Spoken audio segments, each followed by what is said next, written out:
Hi guys, welcome back to our channel. This is me Nitika and this is my husband Satvik and here we are again with a brand new video. So शादी के बाद जब हमारा पहला month start होता है वो भी बहुत ज़्यादा चैलेंजिंग था हम दोनों के लिए बिकॉज जब आपकी लव मैरिज होती है तो हर कोई आपको बहुत ज़्यादा ना खुशी से एक्सेप्ट नहीं करता है. कई लोग मुंह सड़े होते हैं, कुछ लोग आपको गॉसिप वाली निगाहों से देख रहे होते हैं कि शादी से पहले क्या हुआ था समथिंग लाइक दैट. किसी को भी वो खुशी नहीं होती कि नई बहू आई है टाइप्स या नया दामाद आया समथिंग लाइक दैट. सब लोग ऐसे देख रहे होते हैं मुझे यहाँ से गॉसिप मिल जाए, यहाँ से गॉसिप मिल जाए, यहाँ से गॉसिप मिल जाए. तो वो वाली सारी चीज़ें थी. हम लोग भी बहुत ज़्यादा मतलब डाउन से हो गए थे बिकॉज ऑब्वियसली शादी में ही इतनी सारी चीज़ें हो गई थी. फिर शादी के बाद भी शुरू हो गई थी ये सारी चीज़ें. और जब आपको कोई गॉसिप की निगाहों से देखता है तो मतलब आप सिर्फ उसके लिए कंटेंट होते हो. ठीक है, आप कोई मतलब एक वो नहीं होते, आप इंसान नहीं होते हो. सब लोग आपके साथ खेल रहे होते हैं बस, और कुछ नहीं होता. किसी को आपकी फीलिंग्स का कोई पता नहीं होता, कुछ मतलब नहीं होता. और बेसिकली मुझे जो बोला गया, मुझे ये बोला गया था कि मैंने इनसे लालच में शादी करी है जो कि मुझे आज तक समझ नहीं आया कौन सा लालच था. सॉरी, मैं बहुत ज़्यादा थोड़ी सी ओवरवेल्म्ड हो गई थी. सो लालच में शादी तो मैंने नहीं करी है, शादी तो मैंने फीलिंग्स में आकर ही करी थी. खैर, अब इन्होंने कौन से लालच में करी है वो ये जानते हैं. मेरे को इसका लालच था. मैं बोलो ठीक है. सो एनीवेज, अब इन बातों को यहीं जो है थोड़ा सा रोक देते हैं. फिर क्या होता है, फिर हमारी जब शादी हो गई, एक महीना ऑलमोस्ट खत्म होने वाला था, फिर आते हैं चैलेंजेस. जब इनके घर वाले डिमांड करते हैं कि मत जाओ वापस. ठीक है, अब क्या होता है जब ऐसा वाली रिक्वेस्ट आ जाती है ना ऑल ऑफ अ सडन, तो फिर थोड़ा सा टफ आ जाती है सीन. ठीक है, तो बट इनकी जॉब थी तो फिर हम लोगों ने घर वालों को थोड़ा बहुत मनाया. मतलब ये कहा गया था कि कुछ दिन और रुको यहाँ पर अच्छे बात से, मतलब उसके बाद जाना. हाँ, मतलब अभी मत जाओ, मतलब हाँ, बेसिक वो मेन मोटिव जो था वो यही था कि नहीं जाने हाँ, देना. मतलब कि कुछ दिन रुकेंगे फिर तो.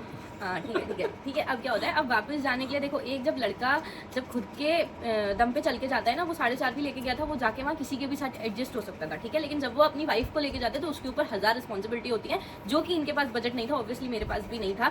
सो हम लोगों ने इनके फादर से हेल्प मांगी कि वी नीड सम बजट, कि हमें वहाँ पे जाके आप सेट कर दो एटलीस्ट. मतलब एटलीस्ट जो भी मिनिमम बेसिक खर्चा आता है वो आपको देना पड़ेगा, जिससे कि हम वहाँ पे सेट हो जाए. जाके बेसिकली रेंट हो गया, एडवांस हो गया, या जो घर गृहस्थी की चीज़ें होती है बेसिकली. होता है ना, क्योंकि छुट्टी लेकर आया था, वर्क होने वाला था, वर्क फ्रॉम होम था. ये अपना पीजी छोड़ चुके थे बिकॉज एक महीने से इनकी सैलरी नहीं आई थी. मेरा कुछ भी मतलब मेरा ये था कि भाई शादी से पहले ही मेरा सारा खर्चा हो चुका था, तो फिर कोई पॉसिबिलिटी नहीं थी कि हम खुद के दम पे कुछ कर पाते. और जो भी पैसे हमारे पास थे भी, उससे इतना बड़े शहर में जाके एकदम से सेटल्ड हो जाना इज़ वेरी बिग डील. तो फिर हम लोगों ने इनके पापा से बोला कि हमको आप जो है कुछ अमाउंट दे दीजिए जिससे कि हम जो है वहाँ जाके सेट हो जाए. और मैं गलत नहीं कहूँगी, उन्होंने एग्री भी किया, उन्होंने हमारे साथ दिया इस चीज़ में. हाँ, उस चीज़ में उन्होंने सपोर्ट किया. उन्होंने हमें बेसिक मिनिमम हमें नहीं दिया बेसिकली, लेकिन हमें सेट कर दिया. तो अब क्या होता है, आप लोगों को ना ये चीज़ बहुत आसान लग रही होंगी कि शादी के बाद एक महीना हमारा बीत गया, उसके बाद हम वहाँ जा रहे थे, हमने उनको कन्विंस किया और वो मान गए. ये सारी चीज़ें इतनी आसानी से नहीं हुई थी, हमारे बीच में बहुत भसड़ हो गई थी. ठीक है, बहुत ही भसड़ हो गई हमारी इस बीच में. और सिर्फ इस टॉपिक पे नहीं हुई है कि हमने दिल्ली जाके सेटल होना है. मैं और भी घर की पर्सनल 1 महीने के अंदर ही शुरू हो चुकी थी. और अब ये सोचना मैं बदतमीज हूँ, मैं वो कंगना रनौत वाला देखा है ना कि मैं किसी से आके पंगा नहीं लेती,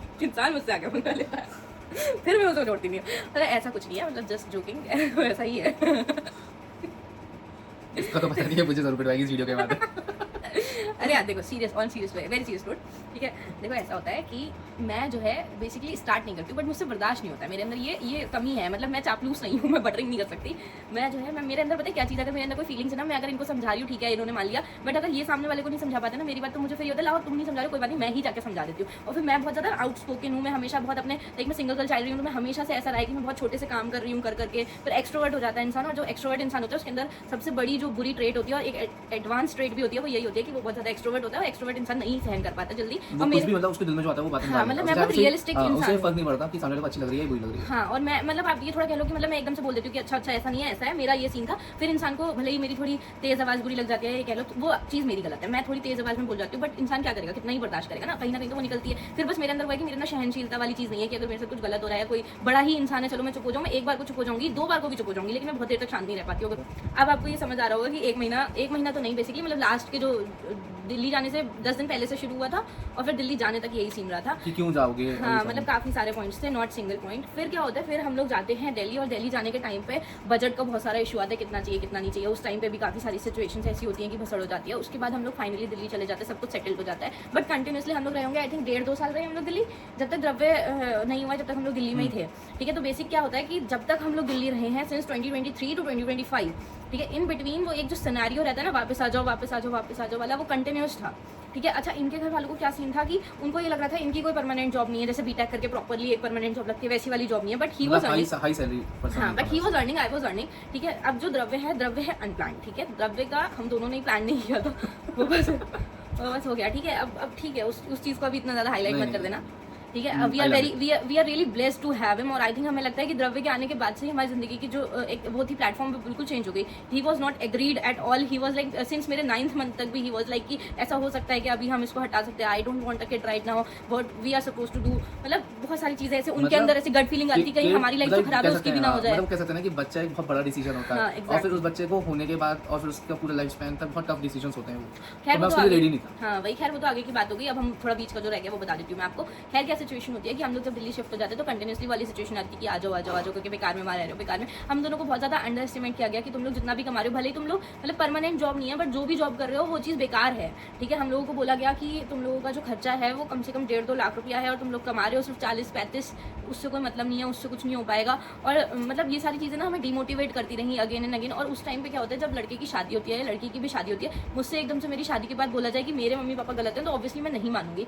ठीक है, या किसी को भी बोला जाएगा तो वो नहीं मानेगा। ठीक है, अब उस समय क्या हो रहा था, इनके मम्मी पापा अपने लेवल से सही सोच रहे थे कि कहीं उनका बच्चा परेशान ना हो या मैं परेशान ना हूँ, मतलब उनकी बहू थी वहाँ पे, ठीक है, वो परेशान ना हो। बट ऑब्वियसली बात है हमारे लेवल से हम सही थे। ठीक है, वो एक जनरेशन गैप जो आता है ना वो आ ही जाता है। और हमारे रिश्ते में जो मेरे और मेरे इन लॉज के रिश्ते में जो सबसे बड़ा पॉइंट है वो सबसे बड़ा पॉइंट ये है कि हम लोगों में कभी भी कम्युनिकेशन नहीं है। हम दोनों में अगर हमारा रिश्ता भी कुछ नहीं बन पाता, अगर हमारे में कम्युनिकेशन नहीं होता, ये बात मैं ऑनलाइन पूरे पब्लिक के सामने बोलना चाहूँगी। और इवन अगर मेरे सास ससुर भी ये वीडियो देख रहे हैं तो उनकी सबसे बड़ी आदत ये है कि अगर उनको हमसे कोई दिक्कत है तो वो हमसे कहते ही नहीं है।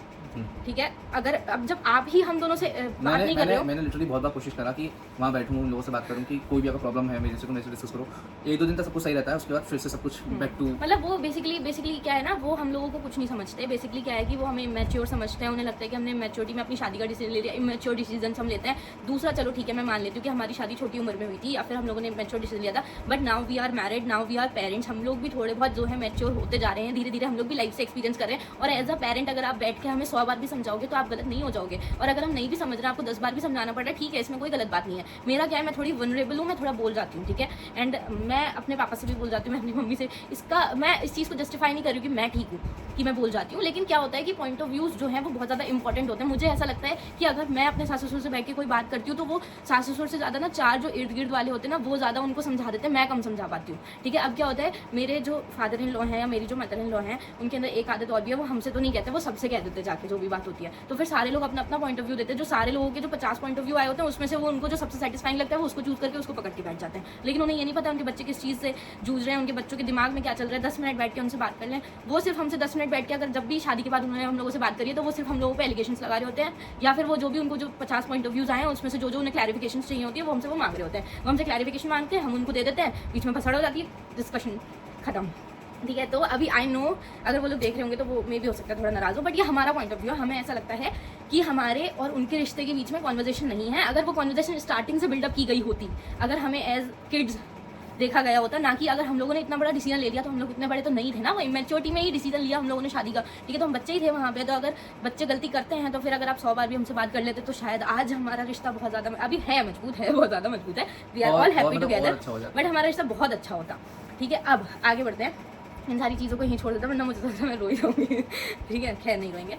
खैर ये सारी चीज़ें बेसिकली मेरा ना ये सब चीज़ें ऑनलाइन पोस्ट करने का एक मोटिव ये है कि जब आप लोग बहुत ज़्यादा अपने आप को दबा लेते हो ना, तो आप लोगों के पास क्या होता है ना, एक्सप्लेनेशन मांगने के लिए बहुत सारे लोग हो जाते हैं। मैं किसी को एक्सप्लेनेशन नहीं दे रही हूँ, ना मैं किसी को कुछ कर रही हूँ, बस सिर्फ मैं आप लोगों को ये बता रही हूँ कि जब ऐसी सारी सिचुएशंस आ जाती हैं लव मैरिज के बाद, तो आप लोगों को ना, जैसे इनको और मुझको जितना सफ़र करना पड़ता उससे 100 गुना और सफ़र करना पड़ रहा है, बिकॉज हमारी फैमिली ने उतना ज़्यादा कम्युनिकेशन हम लोगों से नहीं रखा। अगर हमारी फैमिली हमसे इतना ज़्यादा कम्युनिकेट करती तो शायद हमारी प्रॉब्लम 100 गुना और कम हो गई होती, हम लोग इतना ज़्यादा परेशान नहीं होते, या जितना स्ट्रगल हम लोगों ने किया उतना नहीं करते हम। मतलब और फिर फैमिली जब कम्युनिकेट नहीं करती है ना, मतलब पेरेंट्स अगर ढंग से बच्चों से बात नहीं करते कि दिल खोलकर, तो जो रिश्तेदार होते हैं या आस पड़ोस के लोग होते हैं ना, उनके 100 सवाल और आ जाते हैं कि तुम लोग करते क्या हो, तुम्हारी अर्निंग सोर्स क्या है, कि तुम किस तरीके से अपनी लाइफ स्पेंड कर रहे हो दिल्ली में, कैसे क्या कर रहे हो।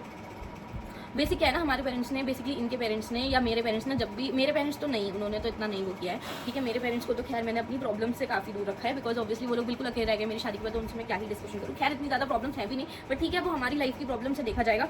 खैर जो इनके पेरेंट्स का जो कम्युनिकेशन होता था ना, वो हमेशा बेसिकली ऐसा होता था कि क्वेश्चन किया, क्वेश्चन मार्क, फिर वो हमें सिर्फ ऐसा हो जाता था कि टीचर है वो क्वेश्चन पूछ रहा है और फिर बस जवाब देना, जल्दी जल्दी खत्म करो। वो एक डर वाला माहौल हो जाता है। ठीक है, डर वाला कह लो या फिर ऐसा कह लो कि खत्म कर देना बात। नॉर्मल उनके क्वेश्चन अगर देखें तो ये होते थे कि वहाँ पे खर्चा कैसे होगा तुम लोगों का, इतनी कम सैलरी में कैसे खर्चा चलाओगे, क्या खा रहे हो, कैसे अपनी ज़िंदगी जी रहे हो वहाँ पर, यहाँ आ जाओ। बेसिकली जो सॉफ्ट कॉर्नर था ना, वो हमारी लव मैरिज के चक्कर में वो सारा जो है उसका हो गया था मर्डर।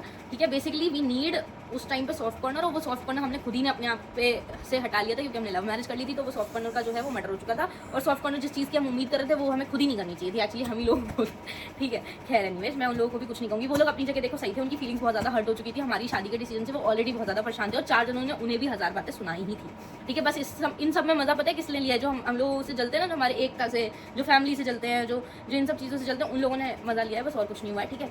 अब एनीवेज अब आगे चलते हैं। फिर हम लोग दिल्ली में क्या होता है, दिल्ली में कुछ मंथ जाते हैं हम लोग, अच्छे से ये भी जॉब कर रहे थे, मैं भी अच्छे से जॉब करी थी। Then we got to know that we are expecting, and then फिर ही वॉज लाइक कि मुझे नहीं चाहिए बेबी, मुझे किसी की हालत में नहीं चाहिए baby. And I was like कि अब अगर ऐसी सिचुएशन होती है तो फिर मतलब मुझे ऐसा लग रहा है ना कि किसी बच्चे को मतलब ऐसा नहीं करना चाहिए। अब अगर हो गया है तो ठीक है, क्या ही करना था, मतलब मेरी फीलिंग ऐसी नहीं, थी। बट मेरे थोड़ा सा डर था ना, एक बैक इन माइंड डर देखो, रहता है, उनका बीइंग अ बॉय perspective मेरे भी, अंदर हाँ हाँ। ये डर रहता है कि देखो, मैं रिस्पॉन्सिबल हूँ इस चीज़ का, तो मुझे सब कुछ देखना अच्छे से कि वो अच्छे से होए ना होए, है ना। ठीक है। तो अब उनका पर्सपेक्टिव ये था कि कहीं उस बच्चे की भी लाइफ हमारे साथ ना खराब हो जाए। मेरा पर्सपेक्टिव ये था या तो ये होना ही नहीं था, और अगर ये हुआ है तो किसी रीजन की वजह से हुआ है, इसको नहीं हम लोग ऐसा करते, कुछ भी ऐसा स्टेप नहीं लेते जो हमने नहीं लेना चाहिए, कहीं आगे जाके हम लोग रिग्रेट ना करें, ऐसी वाली सिचुएशन। फिर क्या होता है, हम दोनों ही इस डिसीजन पे नहीं आ पा रहे थे। फिर हम लोग डिसाइड करते हैं कि एक बार स्कैन के लिए चलते हैं कि मे बी ये चीज़ सच हो या नहीं हो। 100% उस चीज़ पे भी हम लोग जो है, जो सेल्फ टेस्ट होता है उस पर भी हम विश्वास नहीं कर सकते। एक बार स्कैन के लिए चलते हैं। जब हम स्कैन के लिए गए और हमने डॉक्टर से कंसल्ट किया, तो डॉक्टर ने इनको बोला जाके कि अभी इन्होंने अपनी प्रॉब्लम जो है वो शेयर करी डॉक्टर से कि अभी हमारी नई नई शादी हुई है, अभी हमारा करियर सेट नहीं है। तो डॉक्टर ने इनको बोला कि देखो आप ये स्टेप ले सकते हो, कोई दिक्कत नहीं है, आप इसको अबॉर्ट कर सकते हो, बट फॉर अ फैक्ट मैं आपको पहले से बता दे रहा हूँ कि आपकी जो वाइफ है उनकी कंडीशन इतनी अच्छी नहीं है, और अगर आप अबॉर्ट कराते हो सो यू नेवर नो कि उनकी तबीयत बिगड़ जाए या जो भी हो जाए। अभी अगर आप इसको कंटिन्यू करते हो तो आप इस चीज़ को बेटर कर सकते हो। तो फिर सात्विक ने उस समय डिसीजन मेरे को सोचते हुए लिया कि ठीक है, मैं अपनी वाइफ की जान को एटलीस्ट नहीं कुछ होने दूंगा, ठीक है। अगर उसकी कंडीशन खराब है तो कोई बात नहीं, हम अबॉर्ट नहीं करेंगे, हम बच्चे को भी पालेंगे, हम इनको भी पालेंगे। कहाँ ये एक जान को पालने से डर रहे थे, कहाँ इनके ऊपर दो जानों की जो है एकदम से सारी रिस्पॉन्सिबिलिटीज आ गई। और उस टाइम पे सारे लोग बहुत खुश थे, इनके घर वाले, मेरे घर वाले, हम लोग सब बहुत खुश हो गए थे, मतलब एकदम से बहुत ज़्यादा खुशहाली आ गई थी सब कुछ। फिर हम लोग घर पे आए। अब वो एक बार जो रिश्ता शुरू ही नोकझोंक से हुआ था, तो वो छोटी छोटी नोकझोंक कंटिन्यूसली हमारे रिश्ते में चल रही थी। जब हम बरेली दिल्ली आते थे, वो एक कंटिन्यूसली डिस्कशन बना हुआ था, और फिर वो प्रेगनेंसी के बाद बहुत ज़्यादा सॉलिड हो गया था कि अब वापस आ जाओ, अब वापस आ जाओ करके।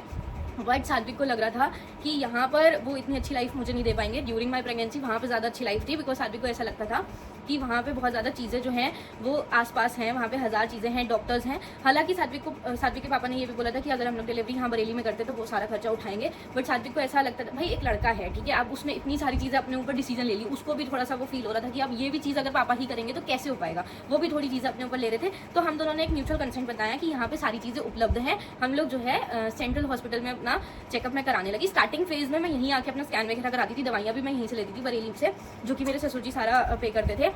फिर क्या सिचुएशन हुई कि मिड ऑफ माई प्रेगनेंसी से ये वाला सीन हो गया कि आप बरेली आ जाओ करके, बट मुझे नहीं आना था। और मुझे क्या नहीं आना था, हम दोनों को ही नहीं आना था। हम दोनों का म्यूचुअल डिसीजन था कि बरेली में नहीं करेंगे, करना तो है दिल्ली में करेंगे। हाँ, बेसिक वो चीज़ थी कि वहाँ पे सारी चीज़ें अच्छे ज़्यादा से हो अच्छी है, सकती ज़्यादा थी। अच्छी नहीं, ऐसा नहीं है कि बरेली डेवलप नहीं है, बरेली बहुत डेवलप है, स्मार्ट सिटी है, बट दिल्ली से ज़्यादा डेवलप आई थिंक नहीं है। बेसिकली जो सात्विक को स्टार्टिंग में डॉक्टर ने मेरे बारे में बोल दिया था, जो मेरी हेल्थ के रिगार्डिंग जो इश्यूज़ थे वो सिर्फ सात्विक ही जानते थे, और सात्विक ने उसी को मद्देनजर रखते हुए मेरी पूरी प्रेगनेंसी को, जो रिस्की प्रेगनेंसी बेसिकली कन्वर्ट हो चुकी थी, उसको उन्होंने उस चीज़ को मद्देनजर रखते हुए डिसीजन लिया कि मैं यहाँ पे नहीं रहूँगी। बिकॉज ऑब्वियस सी बात है, अगर आप वहाँ रह रहे हो तो वहाँ पे जो है आपके लिए चीज़ें ज़्यादा ईजी हैं। जब आप स्टार्टिंग से एक जो वो है स्टार्टिंग से एक पॉइंट लेके चल रही हूँ कि मुझे यहीं करनी है डिलीवरी, तो वो ज़्यादा बेटर रहता है। हाँ, हालांकि मेरा बरेली आना जाना रहता था, मेरी अपॉइंटमेंट्स होती थी, मैंने अपनी पूरी प्रेगनेंसी जो है वो वर्क किया है। मैंने अपने 8th मंथ तक मैंने अपॉइंटमेंट्स करी हैं अपनी, ठीक है। तो फिर क्या सिचुएशन हुई है कि जब 8th मंथ तक मैं अपॉइंटमेंट्स करती थी, मेरे मैक्सिमम क्लाइंट बरेली के थे, तो फिर मेरा बरेली आना जाना लगा रहता था। तो फिर क्या सिचुएशन होती है, मिड ऑफ प्रेगनेंसी तक मैंने यहाँ पे दिखाया, फिर मैं वहाँ पे दिखा रही थी कंटिन्यूसली। अब वहाँ पे जाके मेरी डिलीवरी का टाइम आता है, डिलीवरी का टाइम ही 7th मंथ आता है बेसिकली मेरी डिलीवरी से पहले। 7th मंथ में मेरी मेडिकल कंडीशन ऐसी हुई कि द्रव्य मेरी पसलियों में अटक गए थे basically, all of a sudden. उसमें ना ट्रैवलिंग का इशू था, वो कुछ भी नहीं था, उसमें सिर्फ वो लेटे लेटे बेसिकली मतलब ये रात में ऊपर सो चढ़ रही गया थी, था। कोई दिक्कत हो गई थी, तो द्रव्य इनके बेसिकली वो रिपकेज में अटक गए, और उसमें मैं रही हूँ approx 12 to 13 days admit. Single handedly इन्होंने हैंडल किया है। मेरे घर से 1.5 घंटा की दूरी पर जहाँ मैं रहती थी रेंटल पे, वहाँ से 1.5 घंटे की दूरी पे था हमारा हॉस्पिटल, और सिर्फ ये थे मेरे साथ, ना मेरे घर वाले थे ना इनके घर वाले थे। अब आप लोग सोचोगे इस पूरी स्टोरी में मेरे घर वाले क्यों नहीं थे, बिकॉज मेरे मम्मी पापा जो है वो अकेले हैं। तो अगर मेरी मम्मा आ जाती तो पापा के लिए करने के लिए कोई नहीं था। मेरे पापा की प्राइवेट जॉब है, तो अगर वो आते दोनों जने तो उनकी जॉब को भी खतरा हो सकता था, जो कि चीज़ें लोग बहुत आसानी से बोल देते हैं, बट समझता कोई नहीं है कि पैसों के बिना तो कुछ भी नहीं है ना, ठीक है। तो बेसिकली क्या होता है, इनके घर वाले बेसिकली इसी बात से थोड़े बहुत नाराज थे कि हम लोगों ने प्रेगनेंसी का डिसीजन मतलब प्रेगनेंसी बताने का और डिलीवरी का डिसीजन वहाँ पे ले लिया, तो इनके घर वाले भी ऑब्वियसली कोई नहीं आ पाया। ठीक है, फिर क्या होता है जब उस 15 डेज में मैं एडमिट रही हूँ, आई वॉज इमोशनली ड्रेन्ड। ठीक है, ये भी पूरे थक के चूर हो चुके थे, इनकी भी फिजिकली पूरी ड्रेनेज हो चुकी थी। वहाँ हम लोगों ने जो 15 दिन काटे हैं, वी वर लाइक कि अब तो हमने खुद ही करना है, हमारा सब पे से विश्वास उठ चुका था तब तो। ठीक है, उस टाइम का सारा खर्चा सेंट्रल हॉस्पिटल में है, लेकिन वो स्कैन्स बाहर करवाते थे, दवाइयाँ बाहर से मंगवाते थे, कम से कम हमारा मतलब हज़ारों में रुपया लग गया उस टाइम पे। मतलब नाम का सेंट्रल हॉस्पिटल होता है, डॉक्टर का विजिट होता है फ्री, बाकी सब खर्चा अब आपको आप अपनी लोग जेब से इसमें करना एक पड़ता क्वेश्चन है। ये भी रख सकते हो, मतलब ऑब्वियसली हमारे जो नोन वंस हैं या रिलेटिव वगैरह हैं वो लोग ये भी क्वेश्चन करेंगे कि इससे अच्छा तो होता जब तुम्हारे फादर इन लॉ कह रहे थे कि यहीं करवा लेते डिलीवरी, तो फिर तुम लोग यहीं क्यों नहीं आ गए। यहाँ पे मेरी हेल्थ की वजह से नहीं आए थे, ये ऑलरेडी मेंशन कर चुके हैं, क्योंकि इनको मेरी हेल्थ के रिलेटेड ज़्यादा सिचुएशन सीरियस लग रही थी, तो इन्हें ऐसा लग रहा था कि दिल्ली के डॉक्टर्स जो है वो ज़्यादा नॉलेजेबल है, अगर ये मेरी जो है डिलीवरी वहीं करवाएंगे तो बहुत अच्छे से हो जाएगी या केयर मेरी अच्छी हो जाएगी। इनको उस समय खर्चे का नहीं दिख कहीं रहा ना था। कहीं ये भी रहता है ना कि आप जॉइंट फैमिली में तो उसकी रिस्पॉन्सिबिलिटी आपको निभानी पड़ती है, और वहाँ हम दोनों अकेले रह रहे थे, तो खाना बन रहा है नहीं बन रहा है या कोई लेट सो के उठ रहा है नहीं उठ रहा है, तो कोई टेंशन नहीं होती थी। हम दोनों एक दूसरे से ओके थे कि ठीक है जैसा हो रहा है कर लेते हैं लोग। बेसिकली इनको मेरी हेल्थ की ही उस मुझे समय बहुत सबसे ज़्यादा प्रॉब्लम थी। इनको लग रहा था ऐसा कि यहाँ पे जाके मेरे को अपॉइंटमेंट्स भी मैनेज करनी थी, बिकॉज उस समय तक ऐसी वाली सिचुएशन हो गई थी कि मेरी जॉब छूट चुकी थी, बट ये उस समय तक जॉब कर रहे थे। लेकिन जब वो 7th मंथ में जो मैं एडमिट हुई हूँ बिकॉज ऑफ वो द्रव्य जो अटका था, उस टाइम पे इनकी भी जॉब छूट गई बेसिकली इनके फादर ने बोला कि तुम लोग छोड़ छाड़ के सब यहाँ पे आ जाओ, यहाँ पे हम तुमको कुछ स्टूडियो का सेटअप वगैरह करवा देंगे। सो बेसिकली इन्होंने तो कह दिया, लेकिन मैंने इनको बोला देखो मैं बीच प्रेगनेंसी में तो जाऊँगी नहीं। ठीक है, अब आपने जब इतना मुझे प्रॉमिस कर ही दिया है कि ये सारी सिचुएशन, जॉब तब तक ये छोड़ चुके हैं, बस मैंने इनको ये वाली चीज़ बोली कि ठीक है मेरे पास क्लाइंट्स हैं, मेरी छोड़ी नहीं थी, मैंने जब छोड़ी नहीं थी मुझसे छुड़वाई गई थी कि तुम जॉब छोड़ो तब हम तुम्हें यहाँ पे आके सब पूछेंगे, नहीं तो नहीं देंगे। हाँ बेसिकली फिर, लेकिन इनके फादर ने ये भी क्लियर कर दिया था कि आफ्टर डिलीवरी देंगे। ठीक है, तो फिर मैंने इनको ये वाली चीज़ बोली कि आपके पापा ने भी ये बोली दिया है कि आफ्टर डिलीवरी देंगे, और आपकी ज़्यादा छुट्टियाँ भी हो गई थी, सो आपने मतलब बेटर कि आपने छोड़ ही दिया, आपके पापा ने बोला तो आपने छोड़ दिया। ठीक है, बेसिकली इनसे जो छुड़वाई गई इन्होंने छोड़ दी। मैंने इनको बोला कि मेरी जो अपॉइंटमेंट्स हैं वो शेड्यूल्ड हैं और हमें ऐसा कोई दिक्कत नहीं आएगा खर्चा की, तो हम एक काम करते हैं पहले डिलीवरी यहाँ कर लेते हैं, फिर आपके पापा जो खोल के देंगे आफ्टर डिलीवरी ही देंगे, फिर हम लोग बच्चे के साथ ही हम बरेली शिफ्ट हो जाएंगे। इन्होंने भी एग्री कर लिया, इन्होंने भी ये बोला कि ठीक है डिलीवरी के बाद जो है हम लोग बरेली शिफ्ट हो जाएंगे, वहीं पर पापा कुछ खोल के दे देंगे, वहीं पर हम लोग कुछ कर देंगे। ठीक है, अब क्या होता है जब 7th मंथ वाला ये सीन वो हुआ, बहुत मुश्किल से द्रव्य और मैं जो है बचे हैं उस समय पे सिचुएशन। फिर क्या होता है, फिर सब कुछ नॉर्मल चलता रहा। उसके बाद क्या होता है 9th मंथ शुरू होता है। अब देखो 15 डेज जो मैं एडमिट रही थी, ठीक है, वहाँ पे नोबडी केम, ना मेरे पेरेंट्स ना इनके पेरेंट्स। ठीक है, नहीं सकते थे, मतलब मेरे घर से कोई नहीं आया, मेरी तो तभी जॉइंट फैमिली थी, नोबडी केम। ठीक है, अब हमें इस चीज़ के लिए प्रिपेयर रहना था कि एट लास्ट में अगर कोई नहीं आता है तो हमने क्या सिचुएशंस रखनी है अगर। ठीक है, अब मैं आपको यहाँ वाली भी पूरी स्टोरी बताऊंगी, ये बहुत सारी मिसअंडरस्टैंडिंग्स हैं। ठीक है, अब क्या होता है कि हमें उस चीज़ के लिए प्रिपेयर रहना था कि क्या सीन होता है। इनका बर्थडे था 7th जुलाई, जिस दिन मुझे जाना था स्कैन के लिए, बट बिकॉज ऑफ इनका बर्थडे मैं उस समय बिल्कुल ठीक थी, सो वी डिसाइडेड कि हम 8th जुलाई को जाएंगे। और हम 8th जुलाई को जब जाते हैं तो हमें पता लगता है स्कैन के दौरान कि द्रव्य की जो सांसें हैं वो हल्की हो गई हैं। ठीक है, तो इन्हें एडमिट करा जाएगा, इमरजेंसी एडमिट किया जाएगा। तो उस समय डॉक्टर ने मुझे, मैं ऐसे गई होंगी 3 बजे गई थी दोपहर में स्कैन के लिए, और स्कैन करवाते 6-7 बज गया था कुछ, और 7 बजे डॉक्टर ने मुझे इमीडिएट जो उनकी विजिट हुई उस पर चेक करके उन्होंने बोला कि हम आपको इमीडिएटली जो है एडमिट करेंगे। अब उस समय पे हमें कुछ नहीं पता था, हम मतलब टोटली हम कुछ भी लेकर नहीं आए थे, हम सिर्फ फोन और इनकी मेडिकल रिपोर्ट्स लेकर आए थे और एक पानी की बॉटल बस। ठीक है, अब मैंने उनको रिक्वेस्ट किया कि ऐसी सिचुएशन हो सकती है कि हम कल सुबह आके एडमिट हो जाए, तो उन्होंने मुझे सीरियसली बोला देखो तुम्हारे बच्चे की सांसें जो है वो अटक रही हैं, ठीक है, हल्की हल्की हो गई हैं, अब अगर पूरी रात के बीच में तुम्हारे बच्चों को कुछ बोलता है उसकी जिम्मेदार तुम होगी, ऐसा साइन करके मुझे दे जाओ और घर चले जाओ, कल सुबह अपना सारा बोरिया बिस्तर लेके आ जाना जो भी तुमने लेना है। अब ऐसा कोई किसी माँ बाप को बोल देगा तो ऑब्वियसली बात है ना, ये रिस्क लेंगे ना मैं रिस्क लूंगी। तो फिर मैंने ऐसा सिचुएशन करी, मैंने कहा ठीक है मैं एडमिट हो जाती हूँ। ये फटाक से गए घर पे।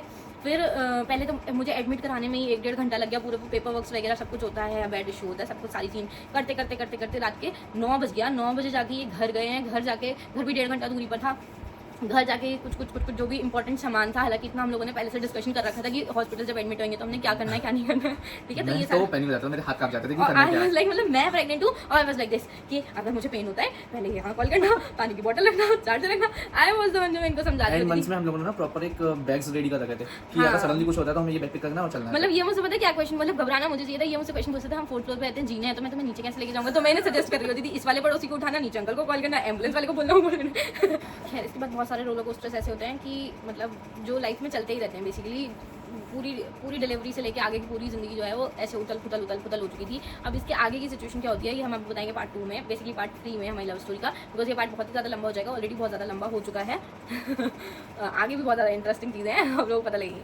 ठीक है, अभी के लिए tata bye bye good night, do subscribe to our channel and share करिएगा, बहुत सारी इंटरेस्टिंग वीडियोज़ लाइंड अप हैं as I already mentioned about it. And जिन लोगों ने हमारी पार्ट 1 नहीं देखी प्लीज़ आके चेक कर लो, मेरी डिलीवरी स्टोरी भी पड़ी हुई है ऑलरेडी, वो भी चेक कर लीजिए। एंड आप लोग ज़रूर से शेयर कर दीजिएगा हमारी वीडियोज़, बिकॉज बहुत सारे लोगों के लिए इंस्पायरिंग मोटिवेटिंग हो सकती है ये चीज़, और हम किसी को भी मोटिवेट नहीं कर रहे हैं किसी भी ऐसी चीज़ के लिए कि आप हमें देख के ये सब चीज़ें करो या हमें देख के आप शादी कर लो, लव मैरिज कर लो या ऐसे कुछ कर लो। स्पेशली पेरेंट्स के लिए है कि अपने बच्चों से डिस्कस करें चीज़ें अच्छे से, मतलब दिल हाँ, खोल के मतलब बातें किसी करें, और के ताकि भड़कावे वो में बच्चे मत भी आओ। बच्चे ना अपने दिल में अपनी दर्द ना छुपाएं। वो पता है दूर होते चले जाते हैं, वो लाइन जो है वो खिंचती जाती है और फिर वो बहुत दूर ये हो जाते हैं मैं रिश्ते। बोल रहा हूँ क्योंकि मैंने चीज़ फेस करी है। हाँ, बिकॉज हम लोगों ने वो चीज़ एक्चुअली सफ़र करी है कि अपने पेरेंट्स से दूर होना इमोशनली बेसिकली।